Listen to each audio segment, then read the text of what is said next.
Olá, a paz e a graça Glória do a Senhor Jesus. Amém? Amém. Deus abençoe cada um aí nesta noite. Amém? Estamos mais uma vez aqui nesta live. Glórias a Deus. Tenho certeza que Deus tem uma palavra para cada um de nós. Amém?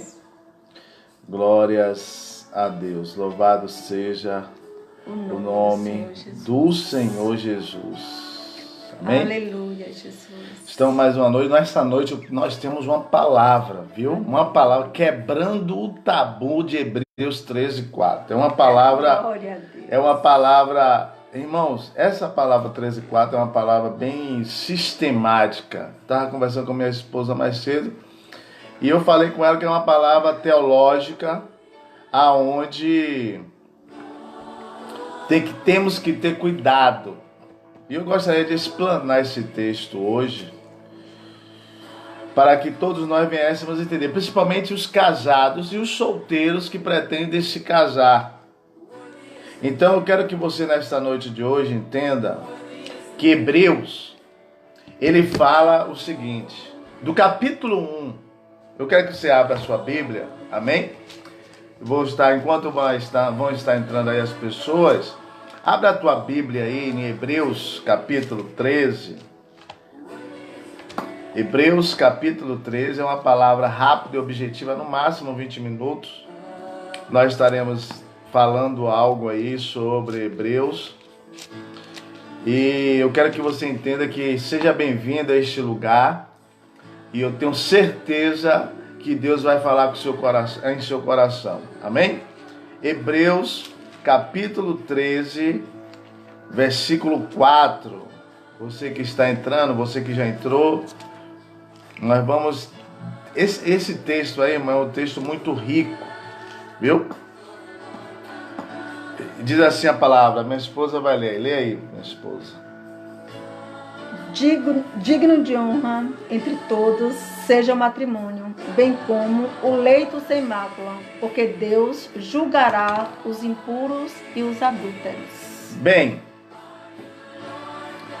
a partir do momento que nós vamos falar de Hebreus, nós precisamos entender o ponto de vista do escritor, que ninguém sabe quem é. Alguns dizem que é Paulo, mas não tem ao certo.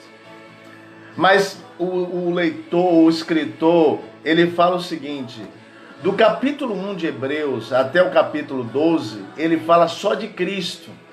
Cristo nascendo, Cristo subindo, Cristo na terra, Cristo como ovelha, Cristo sendo sacrificado. Se você for ver todo o texto do capítulo 1 de Hebreus até o capítulo 12, é falando de Cristo. Cristocentria é exatamente o que fala do capítulo 1 ao 12. E a Bíblia, esse texto todo, ele vem falando de Jesus.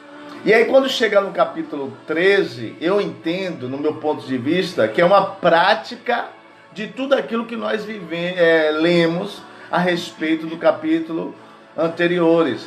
Ou seja, a partir do momento que nós aprendemos o que é Cristo, nós começamos a entender então o cristianismo. E quando nós praticamos o cristianismo, nós então colocamos o cristianismo em prática. Então, nesta noite, eu quero enfatizar o cristianismo em prática. E por isso, eu coloquei aí no texto, quebrando o tabu de Hebreus 13:4. Por quê? O Hebreus 13:4 nada mais é do que o amor. Se você for ver o texto de capítulo 13, ele fala sobre amor, e principalmente amor fraternal. O que é... A Bíblia diz no versículo 1, olha o que a Bíblia fala. Permaneça o amor fraternal. Não vos esqueçais da hospitalidade. Olha só. Sabe o que significa a palavra fraternal? Filadélfia.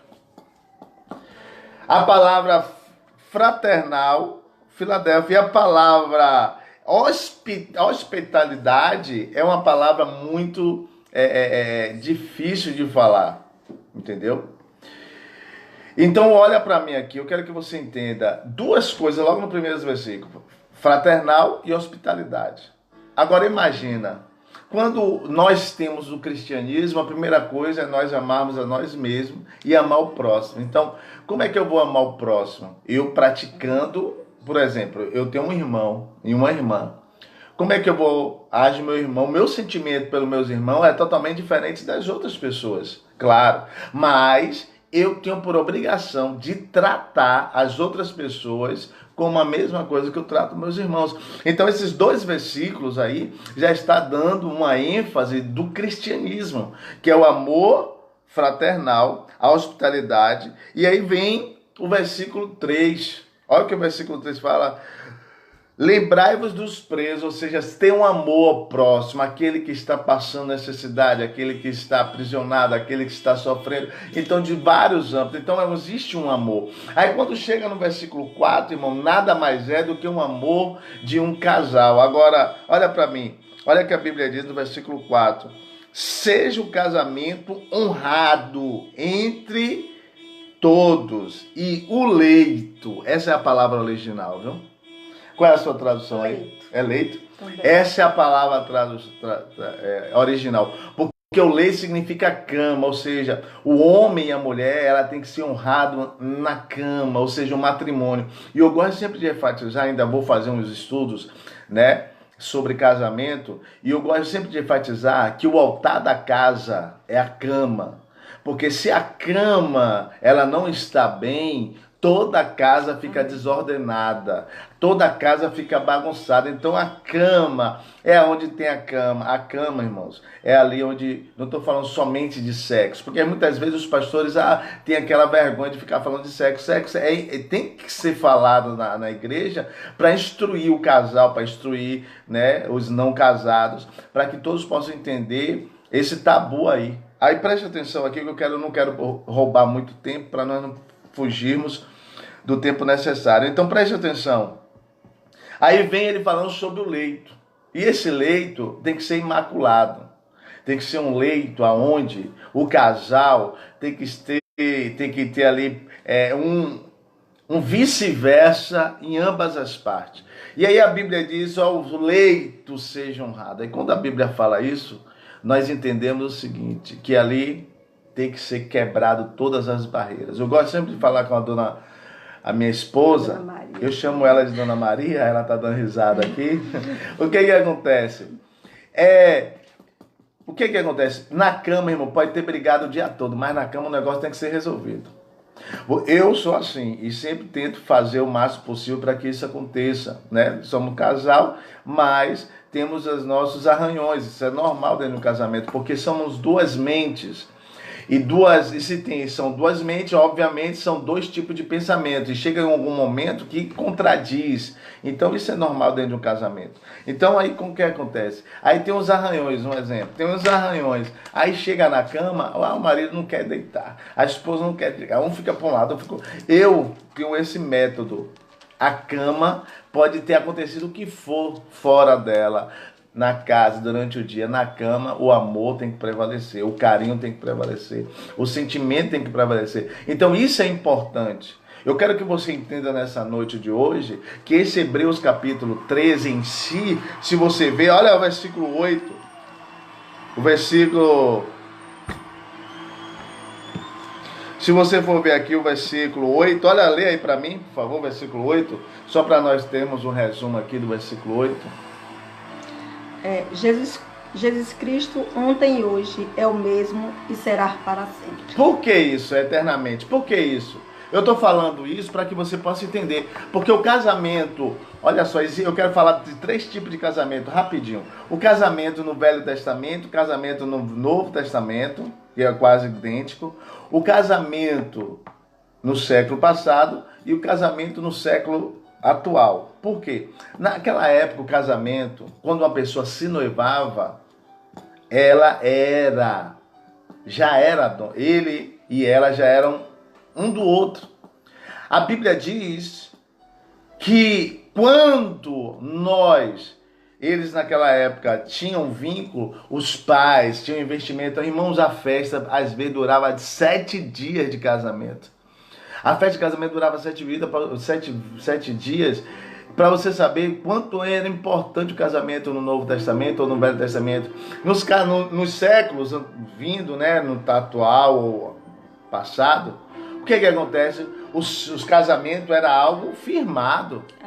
Você raramente via uma pessoa que era juntada, porque casamento era algo importante. Aí o que acontece? Aí tinha que casar. Era algo mais sério. Hoje em dia o casamento é juntado. Hoje ninguém quer documento, ninguém quer papel. Não, morou junto, tá bom. Mas se é tão fácil, papel é papel, porque não assina um papel, né? Então hoje em dia o casamento tem perdido a sua credibilidade, tem se tornado algo de qualquer maneira, se ajuntar. Não, o casamento é algo que foi selecionado por Deus, assim como Jesus e a igreja, eles são noivos e logo vão ter esse encontro. Assim também é o homem e a mulher. Tem que ser, isso aí tem que ser cada vez mais fortalecido. Então eu quero que você que está nos assistindo, você que está nos ouvindo, entenda esse tabu que às vezes o pastor não quer falar de casamento em relação a sexo. Tem que ser falado, né? Não vou falar aqui agora, mas outras oportunidades nós iremos falar. Então capítulo 13, ele fala sobre isso, sobre a prática do cristianismo, que o primeiro versículo fala sobre fraternidade, o segundo fala sobre hospitalidade, e o terceiro fala sobre aqueles que estão ali para ser cuidado, que é os presos. E no versículo 4 fala o capítulo sobre o casamento. Então eu quero que você entenda nessa noite de hoje, você que é casado, faça de tudo para na cama, mesmo que seu marido brigou, mesmo que você brigou com seu marido, tenta fazer as pazes. Porque isso vai fazer algo melhor acontecer na tua vida e você vai ver. Experimente isso. Eu falo isso por prática, irmão, viu? Agora preste atenção aqui. A minha esposa vai dar uma palavra também, que ela tem algo forte para falar. Amém? Amém. Agora tá. Ai, Jesus. Paz, graça, amado de Cristo. Bom estar com vocês mais uma vez. Esses dias eu estive ausente, né?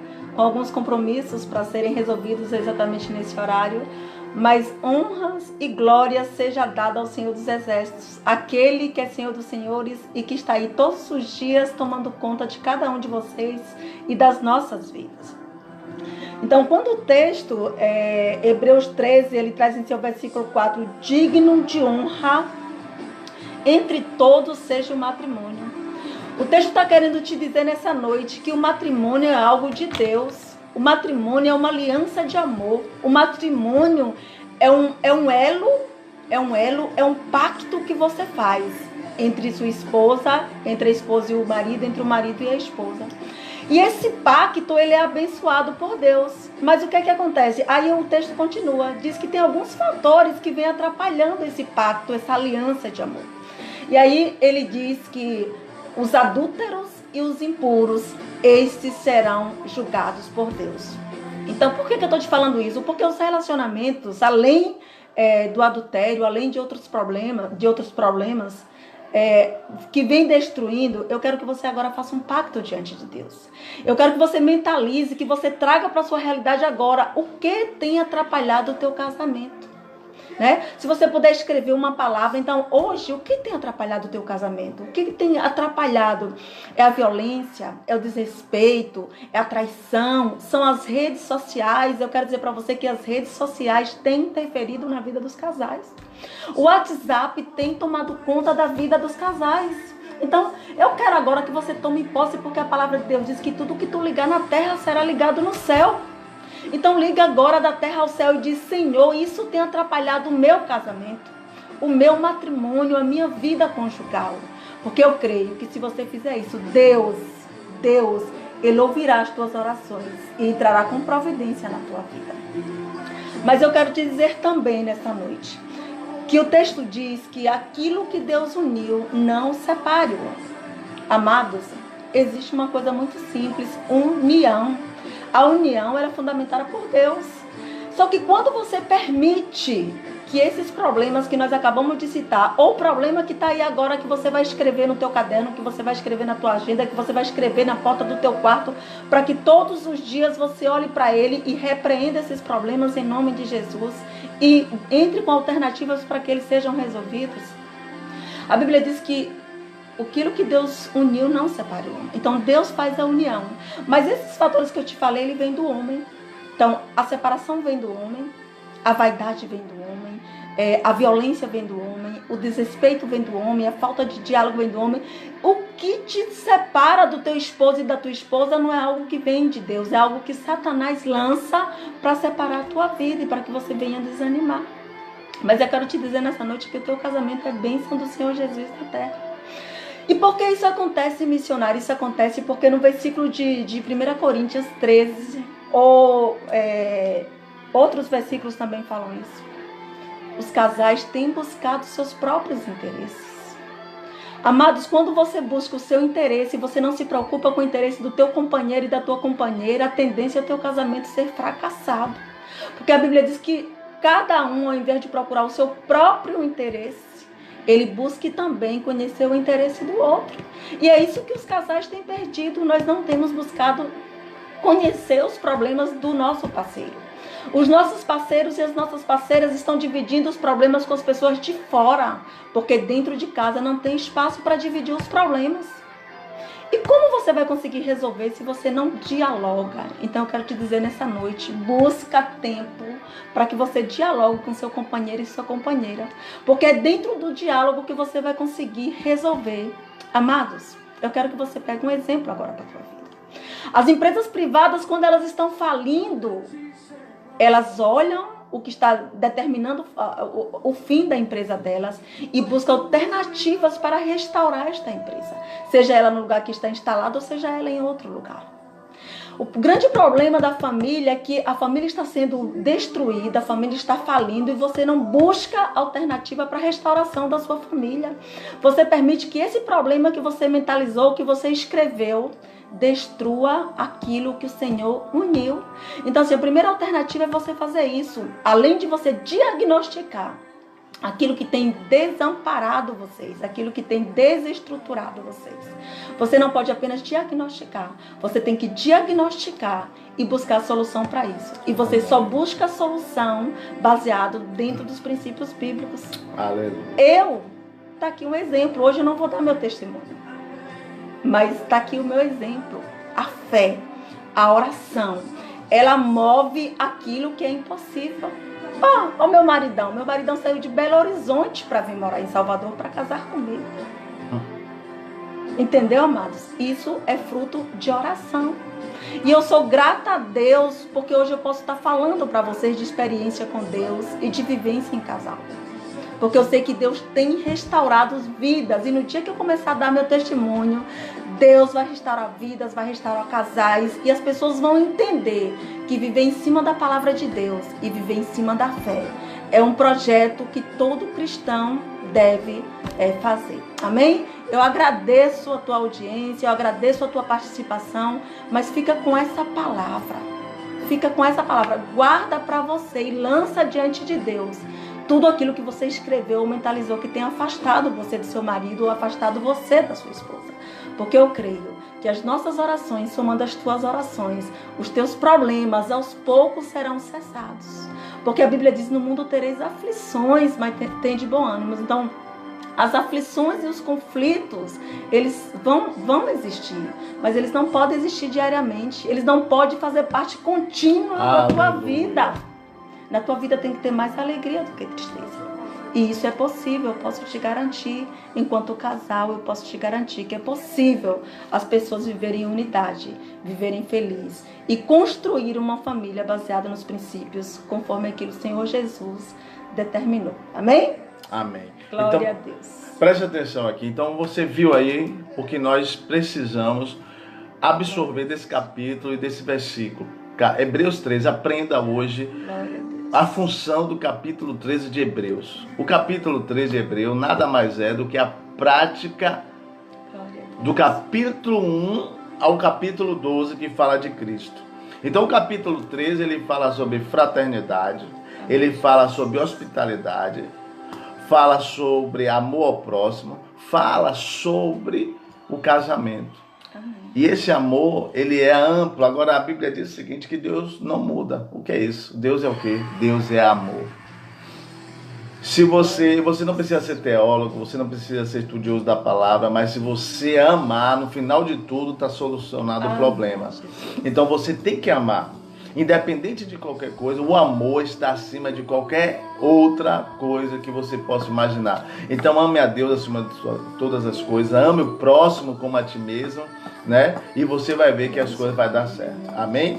Então preste atenção, quando você se colocar nessa situação aí, em amar as pessoas, você vai sofrer, vai, mas a recompensa vai vir do céu. Amém? Preste atenção, eu quero que você nos acompanhe. Eu estou com uma página, hoje eu não fiz na página não, mas semana passada eu fiz, mas nós estamos com uma página, Charles Carvalho Oficial, amém? Procura lá, segue lá no Instagram, tá bom? A Ilma de Sá também, tá bom? No Instagram, tá bom? Em nome de Jesus, eu quero que você compartilhe esse vídeo, porque você deve conhecer algum casamento, algum casal que está passando por alguma aflição e essa palavra vai ser edificante, tá bom? Deus abençoe você. Na sexta-feira nós estaremos aqui às 22 horas, tá bom? Eu sei que tem alguns lugares do Brasil que está variando. No norte é um horário, no nordeste é outro e no sudeste e sul é outro. Então, mas daqui no horário de Salvador, às 22 horas, tá bom? Que é às 21 horas lá no Acre e é às 23 horas aí na região sul e sudeste, tá bom? Deus abençoe você em nome de Jesus e te espero na sexta-feira. Coloquem um pedido de oração aí que eu estarei orando. Mas antes de acabar eu vou orar por você, viu? Eu vou orar pela sua casa, eu vou orar pela sua família, em nome de Jesus. Pai, em nome de Jesus, neste momento eu clamo a Ti por esta pessoa, meu Deus, que ouviu essa live, essa pessoa que assistiu, essa que vai assistir, que o Senhor possa abençoar essa pessoa, o casamento, aqueles que são casados, a vida sentimental daqueles que não são, que o Senhor possa fortalecer, capacitar. Meu Deus, vai quebrando os grilhões, vai quebrando o jugo, toda a solidão, meu Pai, vai arrancando agora toda a discórdia desse casamento, dessa família. Nós te rejeitamos e te pedimos, abençoa em nome de Jesus. Amém? Deus abençoe em nome de Jesus. Amém, Jesus. Fica com esse versículo, melhor é serem dois do que um. Porque sendo dois, se um cair, o outro levanta. Mas sendo um, quem o levantará? Amém. Então fica com essa palavra, lembra que você é importante para seu companheiro, para seu esposo, e seu esposo é importante para você. Em Amém. Nome de Jesus. Deus abençoe você, fica na paz, até sexta-feira às 22 horas. Glória a Deus. Amém.